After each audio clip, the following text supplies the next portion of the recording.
wisdom from their ancestors, and they didn't know why an eclipse would happen or how, but they knew when.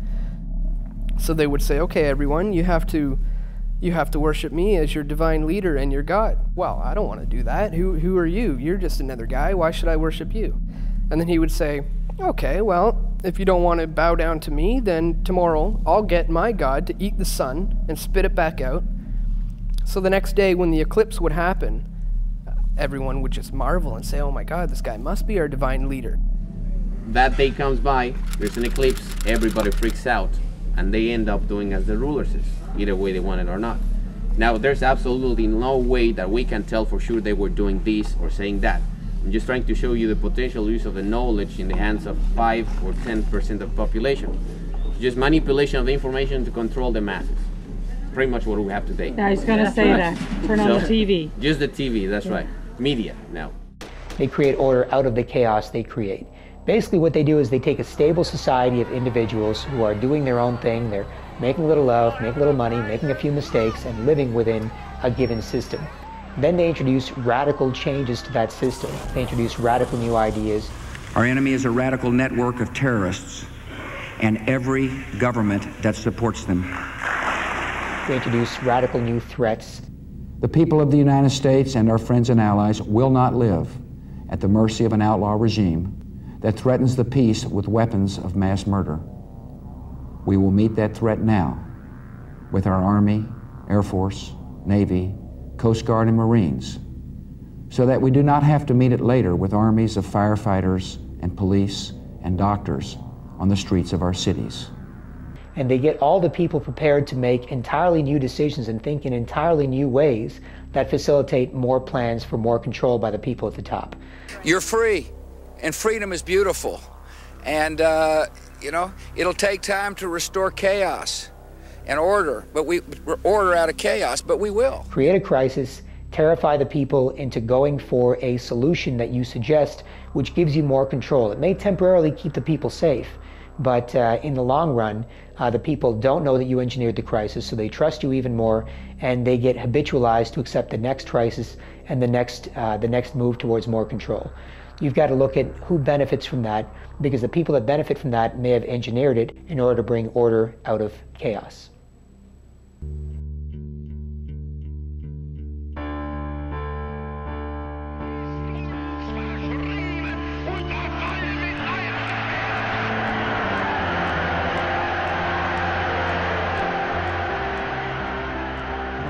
The hope that each of us has to build a new world order in which nations and peoples with different systems and different values can live together in peace. We have before us the opportunity to forge for ourselves and for future generations a new world order, a world where the rule of law, not the law of the jungle, governs the conduct of nations.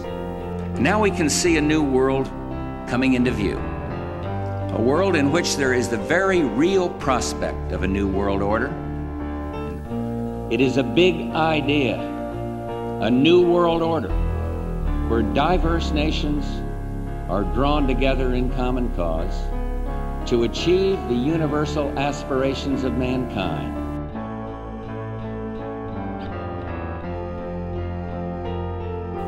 Out of these troubled times, our fifth objective, a new world order, can emerge.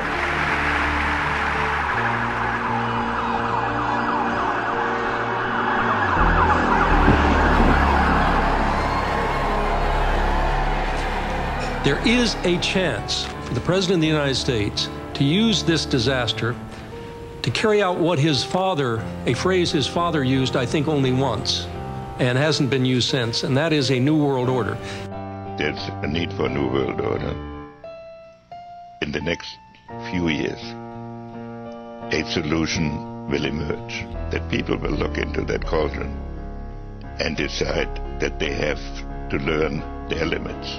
But I think that at the end of this administration, with all its turmoil, and at the beginning of the next, we might actually witness the creation of a new order. After 1989, President Bush said, and it's a phrase that I often use myself, that we needed a new world order. It is a new mindset that the world now needs. It is a real, global New Deal that we need, an ecological and an economic New Deal that we need. In the name of France, I call upon all states to join ranks in order to found the new world order of the 21st century.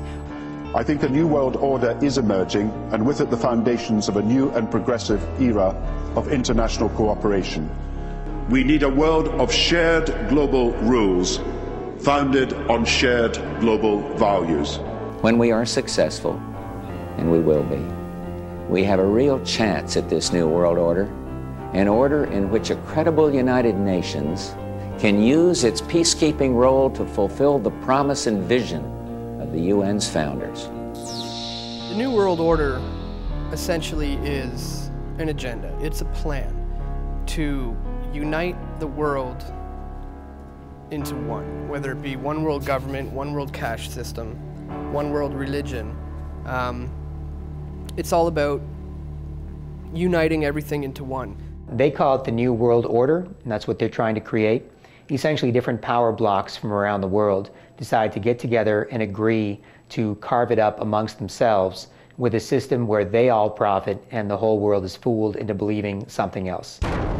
This idea of a globalization or a global totalitarian political scheme where the masses are regulated and controlled by the few is nothing new in society. It goes back millennia. This has been a common theme of those who seek to profit us and to oppress us and to hold us in checks and balances. Pick up letters from Henry Kissinger, where he plans for a one world government, where he talks about an outside threat, whether fake or real, using it as a way to scare the people so they accept and love the New World Order.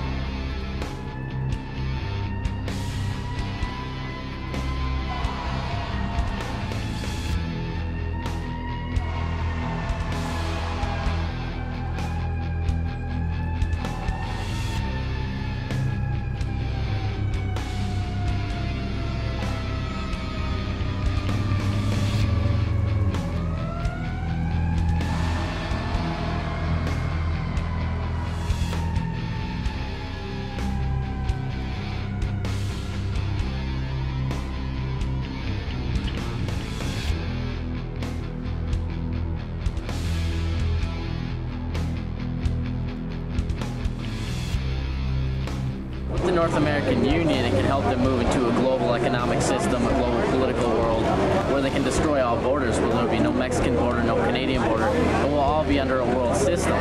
Then you're looking at world domination type stuff, and I think there's too much diversity in the world to do that. It comes down to the bottom line, which is money. Those who have the gold want to keep it, tend to. They don't want to lose power. It's about power and economics, yeah. Economic crash, you see it now as on a global level. The first time people are talking about global regulation of markets, right? Because of economic crash. So somebody has to be shot before you notice that the weapon is dangerous. How about global government down the road? What about that idea? Oh man, I work for that. I work in that, and you have to make it up to 190 countries. It's a long process. Pues la globalización ya veo que es inevitable. Pero pienso que más que en el mercado nos está afectando también culturalmente. Se están perdiendo muchas tradiciones y pues ahora ya casi en todo el mundo escuchamos el mismo tipo de música. Las tradiciones pues se están perdiendo porque estamos nosotros absorbiendo las de otros países. Well, the end game is it's not going to stop with the North American Union. It's going to be one further step along the road to one world government. Already, as we speak, the nations of Africa are contemplating an African Union. In fact, they made a fairly large step forward in 2007 with a summit. Speaking at the event, Ambassador Saeed Djinnit, AU Commissioner for Peace and Security, called the launch an historic moment in the partnership between the US and the AU. He said the African Union is determined to pursue the path of continental integration with the support of its partners. Of course, we already have the European Union. A similar movement is afoot in Southeast Asia and also South America. So once you have a North American Union, That'll merge with the European Union, that'll eventually merge with Africa. So these 4, 5, 6 major trading blocs will all come together as one world government. There is an organization you can find on the internet, and they also were in touch, and they want a common currency for the world as a whole. And Robert Mandel has an annual conference in this place in Italy where we discuss these issues. But my view is that this is totally premature. The first step would be to have regional monetary unions, like say one in the Caribbean, one for Central America, one for South America. And once they have been established and they see all the benefits that come from it and that it is manageable, that the problem of losses of national monetary sovereignty do not appear or seem to be very small, then you can have these regional unions getting together and reaching agreement to stabilize the exchange rates amongst themselves. I believe that there is an opportunity now, with the G20 having been called, for the first time, for us to put together a global steering committee of all of the great powers of the world. If I was asked what is the single most important thing that can be done to get us out of this mess, it is going to be to recognize now that we are one common humanity, divided perhaps into economic entities called countries. The time has come for us to work together. Do you think it's possible somewhere down the road to see a North American Union that might merge into some sort of a global governing body?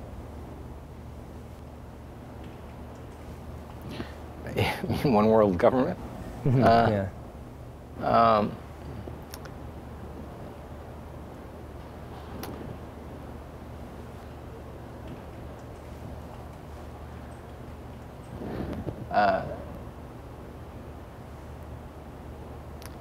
I don't see the likelihood of establishing a North American Union in our lifetimes. I don't think that the people in any of the 3 countries want to dissolve their government in favor of a single government. Moving to, global governance dealing with, political and other things, I don't see it, quite frankly. I think that we are struggling already with our global institutions, such as the United Nations. We're trying to find a way, to deal with situations that arrive from time to time in the world where we've got, where the global community thinks maybe national sovereignty is not such a good thing. If you think that your government in Ottawa or Washington is somewhat distant and unresponsive, imagine how distant and unresponsive it's going to be if our government is now situated, let's say, in The Hague, in the Netherlands, or in Rome, or some other place that might be the seat of a one world government. We're not talking about the American government here. We're talking about an entity that exists above or beyond elected officials. These are unelected oligarchs, and these are people that have no allegiance to country or flag. So it's a bit of a misnomer to describe them as, the American government. We're not talking about the American government here. We're talking about globalists. People of the world, look at Berlin, where a wall came down, a continent came together, and history proved that there is no challenge too great for a world that stands as one.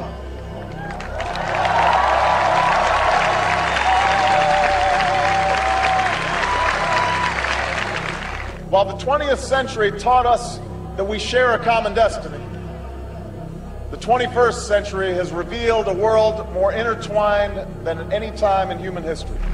In this new world, such dangerous currents have swept along faster than our efforts to contain them. And that is why we cannot afford to be divided. The burdens of global citizenship continue to bind us together. Partnership and cooperation among nations is not a choice. It is the only way, the one way, to protect our common security and advance our common humanity. I could see in a half century or less